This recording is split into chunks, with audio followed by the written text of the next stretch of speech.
Vaccine crisis managed terribly by EU, says Charles-Henri Gallois. Sign up to receive our rundown of the days direct to your inbox. Subscribe. When you subscribe, we will use the information you provide to send you these newsletters.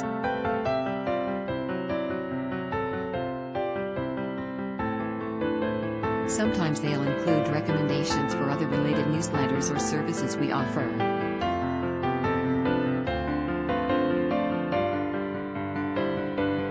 Our privacy notice explains more about how we use your data and your rights. You can unsubscribe at any time.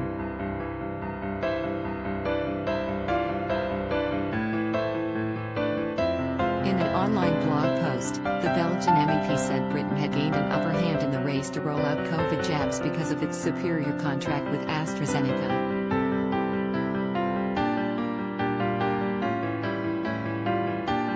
The Anglo-Swedish drugs giant has been at the center of a row over the bloc's vaccination program after bosses slashed the number of life-saving doses it would send to member states.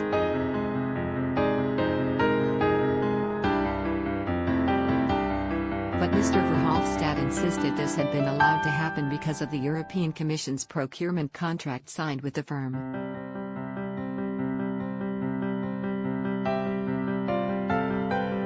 He said plundering bureaucrats had essentially paid for British doses of the Oxford-produced coronavirus jab after handing over more than €330 million to its makers.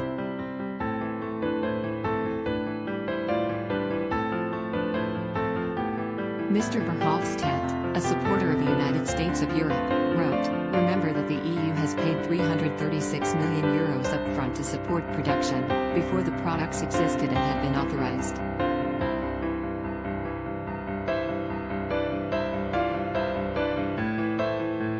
The UK, however, only pays on invoice 30 days after delivery.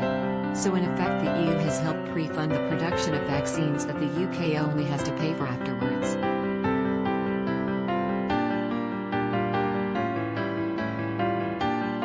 Mr. Verhofstadt also claimed the EU's joint scheme had suffered delays because bureaucrats had failed to agree a precise delivery schedule with AstraZeneca.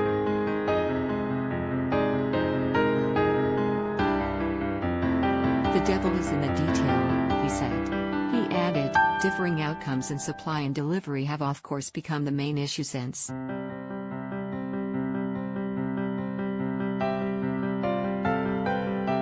The EU contract is based on an estimated time schedule, full stop. Trending in the British contract, by contrast, there is a precisely described procedure to guarantee a timely delivery of doses.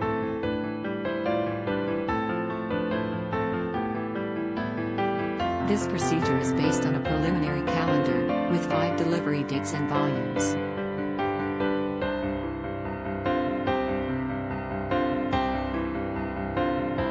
AstraZeneca is obliged to notify to the UK authorities ultimately 30 days in advance the details of each of these deliveries.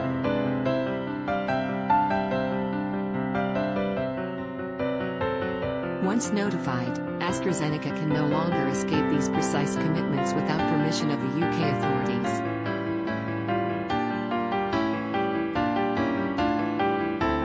Only a minor variance of dates, up to 5 business days, compared to the delivery schedule is possible due to the unpredictable nature of the manufacturing of the products, the so-called grace period.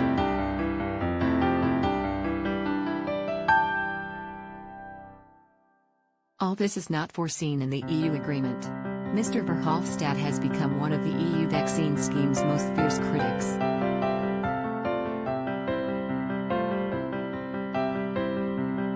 Just last week, the Belgian accused Commission President Ursula von der Leyen of presiding over a diplomatic disaster that ruined relations between the EU and UK.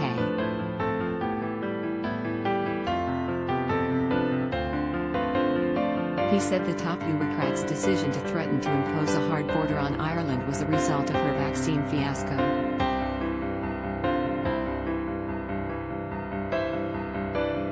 The use of the Article 16 of the Northern Ireland Protocol has been a diplomatic disaster that destroyed in a few seconds the seriousness of the negotiations with the UK conducted by Michel Barnier for more than 3 years, said the former EU Parliament Brexit negotiator.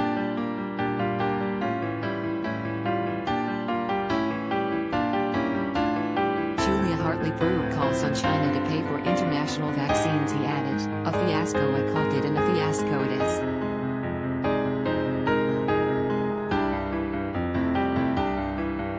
After 2 months, the rollout of vaccines is dramatically low in Europe.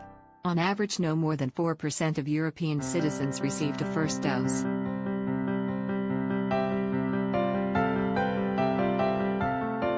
The introduction of new export authorization for COVID vaccines adds only unnecessary burdens, and by doing so prolongs and doesn't speed up vaccinations.